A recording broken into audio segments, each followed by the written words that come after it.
gedən nəvələrimizin, şəhidlərimizin xatirinə adlı belə bir yazı.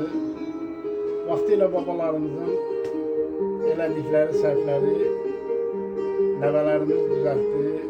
Ancaq öz qanları bahasına şəhid oldular. Nəvələrin xatirinə şərəfsiz nadandan söz götürmüşəm. Babaların, nəvələrin xatirinə qəlbimin gözündə yaş ötürmüşəm. Şəhidlərin, qazilərin xatirinə Müzəffər ordunun zəfər xatirinə qələbənin bir zəfərin xatirinə fikir verməmişəm əməlli başlı, yollar aramışam kəsəkli daşlı, hərdən qəhərlənib gözləri yaşlı, susub dayanmışam başı bəlalı, şəhid düşsəm igidlərin xatirinə, Müzəffər ordumun zəfər xatirinə.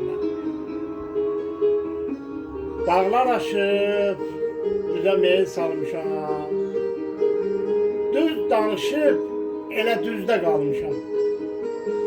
Qəsbkarın gözlərini oymuşam, dağılmış yurdumda düzdə qalmışam.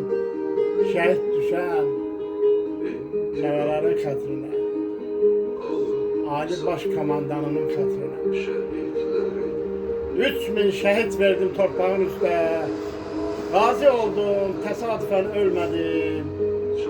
Yurt yerində, ocaq daşının üstə, evimizin yerini tapa bilmədim. İşğalçı görəşən əməli üstə, şəhid verən babaların xatirinə. Gedib yurdumuza səfər eylədim. Ana yurda baxıb xüffət eylədim. Gecəni bir təhər səhər eylədim. Ürəkdən ağlayıb qəhər eylədim. Döyüşün ordumla zəfər eylədim. Şəhid olan nəvələrin xatirinə, şəhidlərin xatirinə. Vətən anamızdır qanandan ötürü, bayrağa bələndik anamdan ötürü, qəmini yemişik sevincdən ötürü, düşmənin bağrını yarmaqdan ötürü, göstərdi onlara dözülməz görkü, nəvələrin xatirinə, babaların xatirinə. Şəhid ruhlarının qəlblərdə andıq, döyüş səhnəsini tarixə yazdıq, ulu babaları yadıma saldıq, şəhid nəvələrin qisasını aldıq, şəhid düşən babaların xatirinə, nəvələrin xatirinə. Şəhidlər verdikcə ana yurduma, ürək dağa döndü əməlli başlı.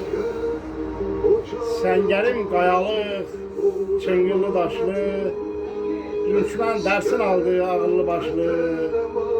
Xalqının sevincdən gözləri yaşlı, nəvələrin xatirinə. Qurban öz yurduna qurbanlıq getdi, gözünün həmağı qarası getdi, düşməni qovmağa nəvəsi getdi, Müzəffər ordumuz zəfərə getdi. Şəhid düşən nəvələrin xatirinə, babaların xatirinə, şəhidlərin xatirinə. Diqqətinizə görə sağ olun.